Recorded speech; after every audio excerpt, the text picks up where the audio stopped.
सभी साथियों को मेरा नमस्कार। स्वागत है आप सबका आज 23 अक्टूबर के जनसत्ता विश्लेषण में। आइए शुरू करते हैं आज का जनसत्ता विश्लेषण बिना किसी देरी के। प्रथम पृष्ठ पे अंतर्राष्ट्रीय खबर एक आती है, रूस और यूक्रेन के बीच युद्ध खत्म करने में मदद के लिए भारत तैयार है।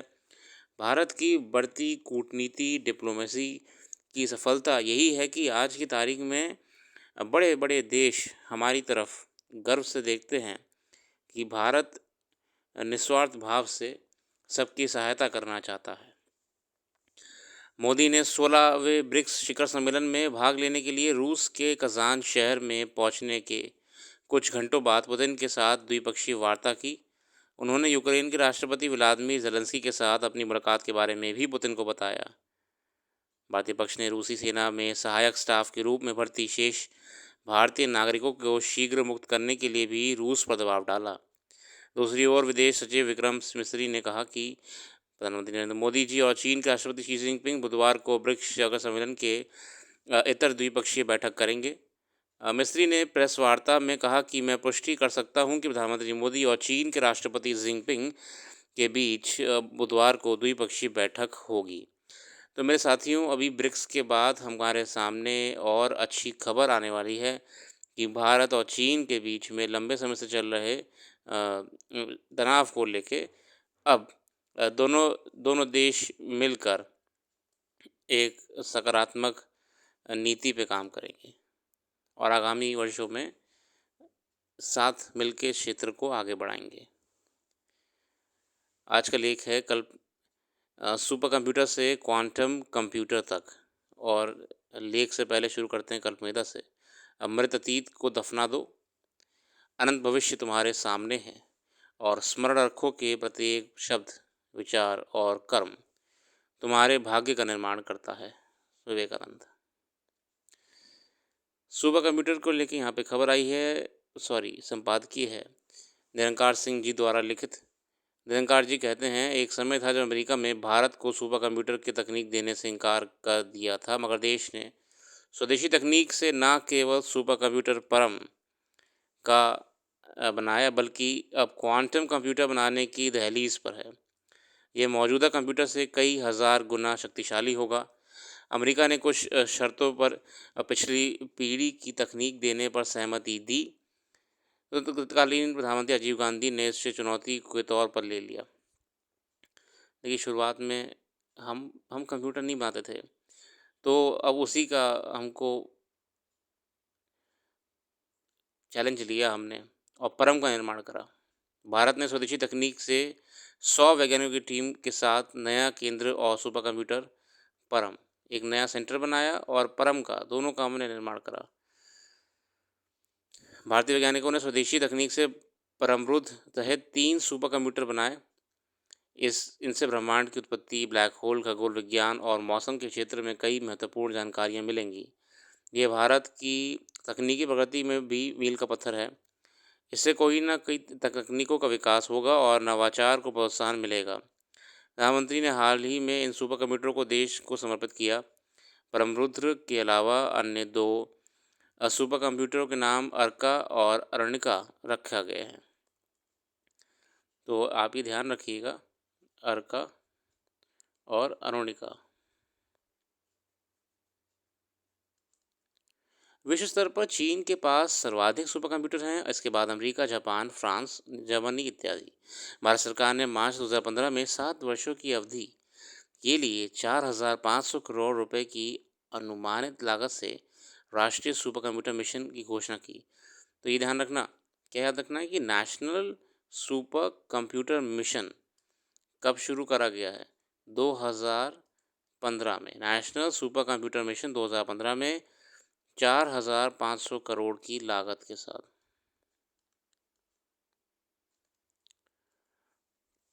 इस मिशन के अंतर्गत 70 से अधिक उच्च प्रदर्शन वाले सुपर कंप्यूटरों के माध्यम से विशाल सुपर कंप्यूटिंग ग्रिड स्थापित कर देश भर के राष्ट्रीय शैक्षिक संस्थानों और संस्थाओं को सशक्त बनाने की परिकल्पना की गई है। इस परियोजना के उद्देश्य एक मजबूत भारतीय नेटवर्क स्थापित करना है, जो सुरक्षित और विश्वसनीय कनेक्टिविटी प्रदान करने में सक्षम होगा। परमरुद्र सुपर कंप्यूटिंग सिस्टम की प्रोसेसिंग स्पीड 1 पेटाफ्लॉप प्रति सेकंड है। 1 पेटाफ्लॉप प्रति सेकंड है। यानी 1 सेकंड के 10 lakh crore floating points operations को अंजाम दे सकता है। कितना फास्ट है! किसी एक मशीन के लिए बेहद तेज कंप्यूटिंग स्पीड है।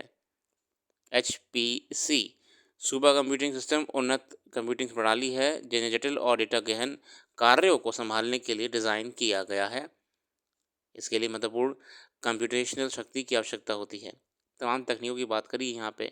अच्छा, अभी हमको सुपर कंप्यूटर की बात करी क्यों नहीं? अरे यही तो भविष्य है सुपर कंप्यूटिंग का।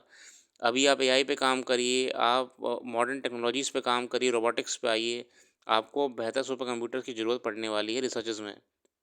विशेषकर हम अब जितने अपने स्पेस मिशंस कर रहे हैं, मून से लेके मार्स, वीनस और स्पेस एक्सप्लोरेशन के हम मिशंस करने वाले हैं, तो हमें सुपर कंप्यूटर की ज़रूरत पड़ेगी। दिल्ली स्थित अंतर विश्वविद्यालय त्वरक केंद्र में सुपर कंप्यूटर पदार्थ विज्ञान और परमाणु भौतिकी में अनुसंधान तथा इन महत्वपूर्ण क्षेत्रों में नवाचारों को बढ़ावा देगा। ये सुपर कंप्यूटर युवा वैज्ञानिकों के लिए अत्याधुनिक तकनीक सुलभ बनाएंगे। कोलकाता स्थित एस.एन. बोस राष्ट्रीय आधारभूत विज्ञान केंद्र भौतिकी, ब्रह्मांड विज्ञान और पृथ्वी विज्ञान में उन्नत अध्ययन के लिए परमरुद्र का लाभ उठाएगा। अर्का और अरुणिका जो सूर्य पर आधारित हैं, इनकी कंबाइंड प्रोसेसिंग पावर 21.3 पेटाफ्लॉप है। ये दोनों नोएडा स्थित National Centre for Medium Range Weather Forecast और पुणे के Indian Institute of Tropical Meteorology में पहले से मौजूद प्रणालियों प्रत्युष और मिहिर की जगह लेंगे। तो अर्का और अरुणिका जो है हमारे, ये अब और बेहतर तरीके से हम देश के विकास में योगदान देने वाले हैं। अर्का और अरुणिका की मदद से हाई रेजोल्यूशन वाले मॉडल तैयार किए जाएंगे जो उष्णकटिबंधीय चक्रवात, भारी वर्षा, आंधी, ओलावृष्टि, गर्म लहरों, सूखे और अन्य मौसम घटनाओं से संबंधित भविष्यवाणी को सटीकता और लीड टाइम को महत्वपूर्ण रूप से बढ़ाएंगे। मतलब कि देखिए, जितनी जल्दी सुपर कंप्यूटर्स और जितना बेहतर डेटा प्रोसेसिंग करके आपके सामने रिजल्ट्स लाएगा, उतना बढ़िया प्रेडिक्शन और उतना बढ़िया एनालिसिस करने का आपको मौका मिलेगा। तभी आप जो भी डिज़ायर्ड रिज़ल्ट चाह रहे हैं, उस दिशा में काम कर पाएंगे। अब बात करें अगर हम वेदर फोरकास्टिंग की, तो वेदर फोरकास्टिंग में जितनी जल्दी हम डेटा एनालिटिक्स के माध्यम से ये प्रेडिक्ट कर पाएंगे कि मौसम अब किस लेवल या इंटेंसिटी पे जाने वाला है, तो उतनी जल्दी आप डिज़ास्टर मिटिगेशन कर पाएंगे। आप किसी प्रकार के नुकसान होने से पहले तैयार हो जाएंगे कि हमें अब रेडी रहना है। यही डेटा एनालिसिस और डेटा प्रोसेसिंग सुपर कंप्यूटर्स का रोल महत्वपूर्ण कर देता है। ठीक है, अर्का, अरुणिका, प्रत्युष, ये सब वह मशीन्स हैं जो डेटा प्रोसेसिंग को हमारे हित में और रिसर्च में हेल्प करती हैं। इसके अलावा इन प्रणालियों के व्यवहारिक अनुप्रयोग वैज्ञानिक अनुसंधान से परे हैं। इनमें कृषि, आपदा प्रबंधन और अंतरिक्ष अन्वेषण सहित विभिन्न क्षेत्रों को लाभ पहुंचाने की क्षमता है। मसलन बेहतर मौसम पूर्वानुमान किसानों को फसल प्रबंधन के बारे में जानकारी देने में मदद कर रखता है। वही कहना, देखिए मौसम अगर हम पहले से बेहतर प्रेडिक्ट कर पाएंगे, वेदर फोरकास्टिंग कर पाएंगे, तो बहुत चीज़ हो सकती हैं। हम एग्रीकल्चर में कंट्रीब्यूट कर सकते हैं, हम अर्बन प्लानिंग में कंट्रीब्यूट कर सकते हैं, हम डिज़ास्टर प्रोन एरियाज़ में रिलीफ को और बेहतर और जल्दी ला सकते हैं, कर सकते हैं। क्वांटम कंप्यूटर ऐसी मशीनें हैं जो डेटा संग्रहित करने और गणना के लिए क्वांटम भौतिकी के गुणों का उपयोग करती हैं। यह कुछ कार्यों के लिए बेहद फ़ायदेमंद हो सकता है, जहां वह हमारे सबसे अच्छे सुपर कंप्यूटर से भी बेहतर प्रदर्शन कर सकते हैं। क्लासिकल कंप्यूटर जिसमें स्मार्टफ़ोन और लैपटॉप शामिल हैं, बाइनरी बिट्स में जानकारी को एनकोड करते हैं जो 0 या 1 हो सकते हैं। क्वांटम कंप्यूटर में मेमोरी की मूल इकाई क्वांटम बिट है, क्यूबिट्स। आप देखिए कितना बढ़िया बताइए इन्होंने यहाँ पे कि यहाँ पे क्यूबिट्स में हम डील कर रहे हैं, क्यूबिट्स में, ठीक है ना। क्यूबिट्स को भौतिक प्रणालियों का उपयोग करके बनाया जाता है, जिससे कि इलेक्ट्रॉन का स्पिन या फोटॉन का अभिविन्यास। क्वांटम सुपरपोजिशन कहते हैं। ये प्रणालियाँ एक साथ कई अलग-अलग अवस्थाओं में हो सकती हैं। इसे क्वांटम सुपरपोजिशन के रूप में जाना जाता है। क्वांटम उलझाव नामक एक घटना का उपयोग करके क्यूबिट्स को एक साथ अटूट रूप से जोड़ा जा सकता है। इसका परिणाम यह होता है कि क्यूबिट्स की एक श्रृंखला एक साथ विभिन्न चीज़ों का प्रतिनिधित्व कर सकती हैं। मसलन 0 से 255 के बीच किसी भी संख्या को दर्शाने के लिए एक क्लासिकल कंप्यूटर के लिए 8 बिट्स पर्याप्त हैं, मगर एक क्वांटम कंप्यूटर के लिए 0 से 255 के बीच हर संख्या को एक साथ दर्शाने के लिए 8 क्यूबिट्स पर्याप्त हैं। ये कुछ तकनीकी बातें करी हैं, इतना तो डिटेल में आप मत जाइएगा, मगर यहाँ हमारे लिए महत्वपूर्ण बात जो निकल के आई है आगामी परीक्षाओं को लेकर, अर्का, अरुणिका, उसके अलावा राष्ट्रीय सुपर कंप्यूटिंग मिशन कब तक का टारगेट है, कितना आवंटित करा गया है, भारत में वर्तमान में कहाँ-कहाँ पे सुपर कंप्यूटर्स हैं, कितने हैं, कहाँ कंट्रीब्यूट कर रहे हैं, ये सब जानना महत्वपूर्ण है।